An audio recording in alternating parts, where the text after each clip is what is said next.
शिक्षावली प्रथम अनुवाक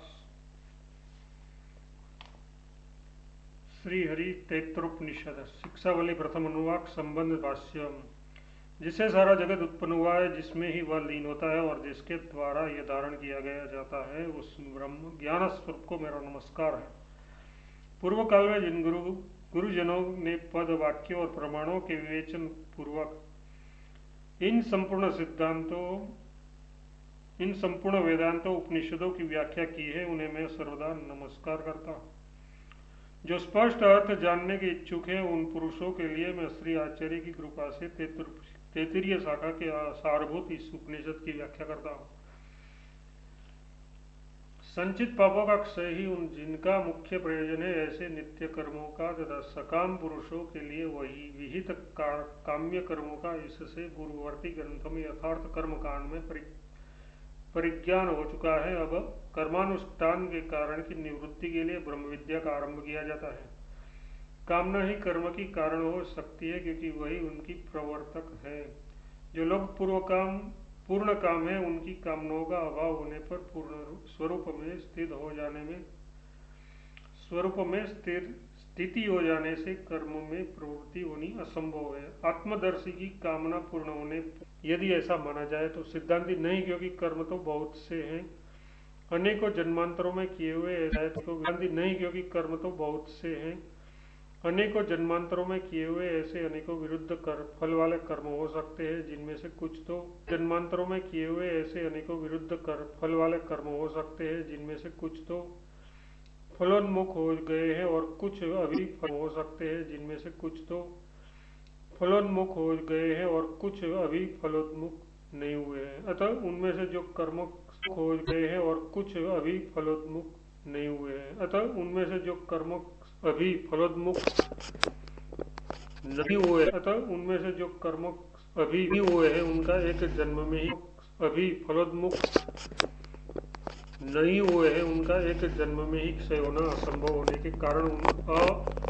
नहीं हुए हैं, उनका एक जन्म में ही क्षय होना असंभव होने के कारण अवशिष्ट कर्मों के कारण दूसरे शरीरों का आरंभ होने के कारण अवशिष्ट कर्मों के कारण दूसरे शरीरों का आरंभ होना संभव ही है। इस लोक में जो शुभ कर्म करने वाले हैं, उन्हें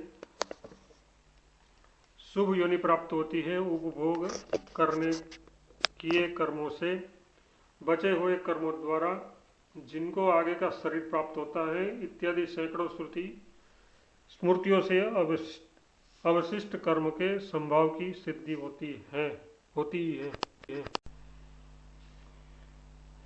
सिद्धांति नहीं, क्योंकि कर्म तो बहुत से हैं, अनेकों जन्मांतरों में किए हुए ऐसे अनेकों विरुद्ध फल वाले कर्म हो सकते हैं, जिनमें से कुछ तो फलोन्मुख हो गए हैं और कुछ अभी फलोन्मुख नहीं हुए हैं। अतः उनमें जो कर्म अभी फलोन्मुख नहीं हुए हैं, उनका एक जन्म में ही क्षय होना असंभव होने के कारण उन अविशिष्ट कर्मों के कारण दूसरे शरीरों का आरंभ होना असंभव ही है। इस लोक में जो शुभ कर्म करने वाले हैं, उन्हें शुभ योनि प्राप्त होती है। उपभोग किए कर्मों से बचे हुए कर्मों द्वारा जीव को आगे का शरीर प्राप्त होता है, इत्यादि सैकड़ों श्रुति स्मृतियों से अवशिष्ट कर्मों के सिद्धांत संभाव की सिद्धि होती है। पूर्व इष्ट और अनिष्ट दोनों प्रकार के फल दोनों देने वाले संचित कर्मों का क्षय करने के लिए नित्य कर्म है, ऐसी बात तो हो तो सिद्धांति नहीं, क्योंकि उन्हें न करने पर प्रत्यवाय होता है, ऐसा सुना गया है। प्रत्यवाय शब्द अनिष्ट का ही सूचक है।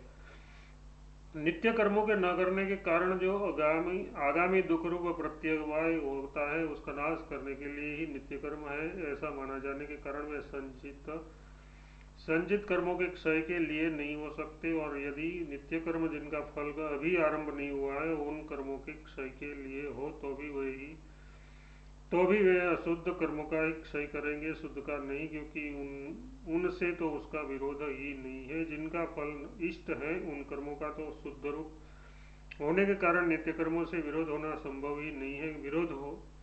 विरोध तो शुद्ध और अशुद्ध कर्मों का ही होना उचित है। इसके सिवा कर्म की हेतुभूत कामनाओं की निवृत्ति भी ज्ञान के अभाव में असंभव होने के कारण उन नित्य कर्मों के द्वारा संपूर्ण कर्मों का क्षय होना असंभव नहीं। संपूर्ण कर्मों का क्षय होना संभव नहीं है, क्योंकि अनात्म फल विषयणी होने के कारण कामना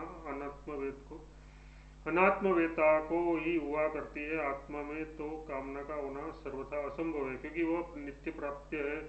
और ये तो कहा ही जा चुका है कि स्वयं आत्मा ही परब्रह्म है, तथा नित्य कर्मों का न करना तो अभाव रूप है, उससे प्रत्यवाय होना असंभव है। अतः नित्य कर्मों का न करना यह पूर्व संचित कर्मों पापों से प्राप्त होने वाली प्रत्यवाय क्रिया का ही लक्षण है। इसलिए अकुवन विहितम कर्म, इस वाक्य में अकुवन पद में सत्तर प्रत्यय का होना अनुचित ही नहीं है, अन्यथा अभाव से भाव की उत्पत्ति सिद्ध होने के कारण सभी प्रमाणों से विरुद्ध हो जाएगा। अतः ऐसा मानना सर्वथा अयुक्त है कि कर्मानुष्ठान से अनायास ही आत्म स्वरूप में स्थित हो जाती है, आत्म स्वरूप में स्थिति हो जाती है। और ये जो कहा है कि स्वर्ग शब्द से कही जाने वाली निरतिशय प्रीति कर्म निमित्तक होने के कारण मोक्ष कर्म से ही आरंभ होने वाला है, सो ऐसी बात नहीं है, क्योंकि मोक्ष नित्य है और किसी भी नित्य वस्तु का आरंभ नहीं किया जाता।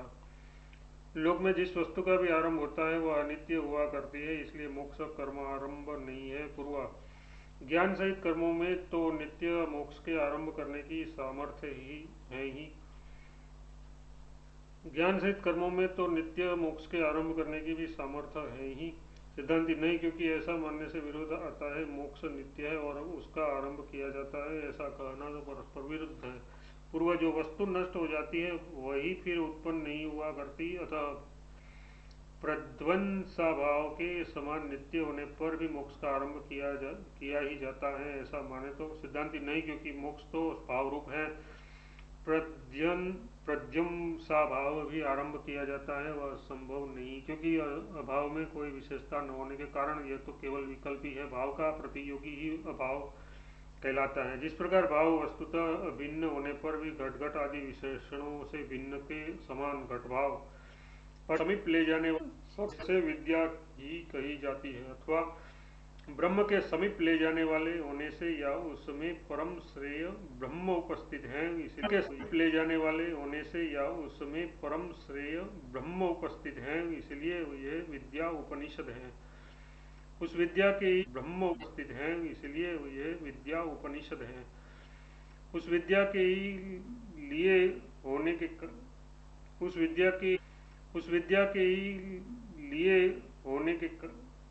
उस विद्या के ही लिए होने के कारण ग्रंथ भी उपनिषद है।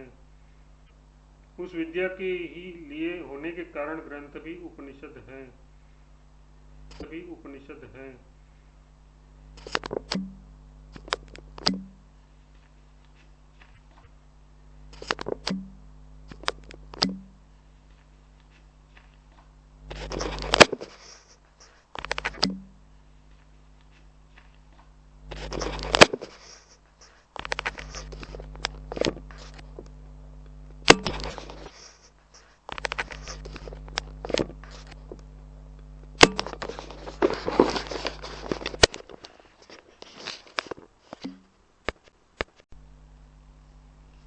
शिक्षावली का शांति पाठ।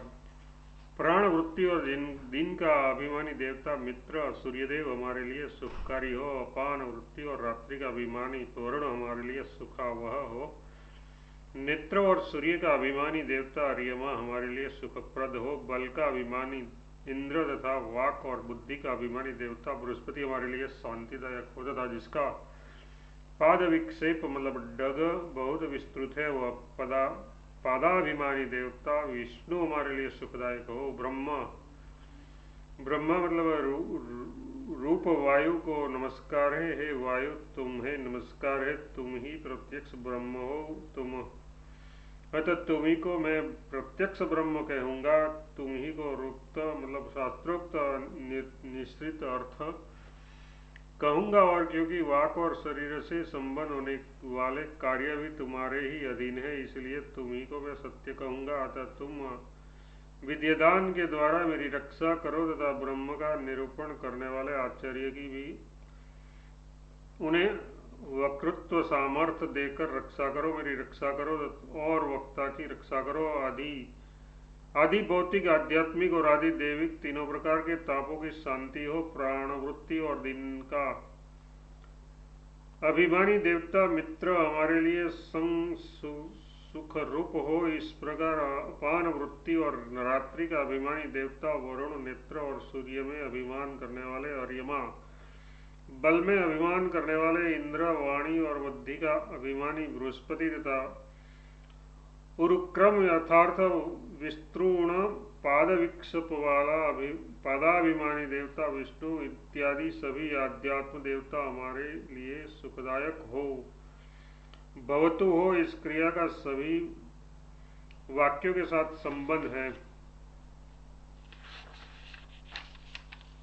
उनके सुखप्रद होने पर ही ज्ञान के श्रवण, धारण और उपयोगी निरुद्धता से हो सकेंगे। इसलिए ही सन्नो भवतु आदि मंत्र द्वारा उनकी सुखावता के लिए प्रार्थना की जाती है। अब ब्रह्म के जिज्ञासु द्वारा ब्रह्म विद्या के विघ्नों की शांति के लिए वायु संबंधी नमस्कार और वंदन किए जाते हैं।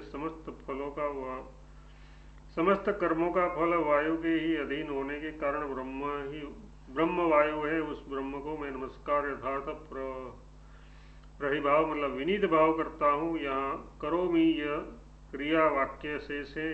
हे वायु, तुम्हें नमस्कार है, मैं तुम्हें नमस्कार करता हूँ। इस प्रकार यहाँ परोक्ष और प्रत्यक्ष रूप से वायु ही कहा गया है। इसके सिवा क्योंकि बाह्य चक्षु आदि की अपेक्षा तुम ही समीपवर्ती अव्यवहित यथार्थ प्रत्यक्ष ब्रह्म हो, इसलिए तुम्ही को मैं प्रत्यक्ष ब्रह्म कहूंगा। तुम्ही को रुक यथार्थ शास्त्र और अपने कर्तव्यानुसार बुद्धि में सम्यक रूप से निश्चित किया हुआ अर्थ कहूंगा, क्योंकि वह रुत तुम्हारे ही अधीन है। वाक्य और शरीर से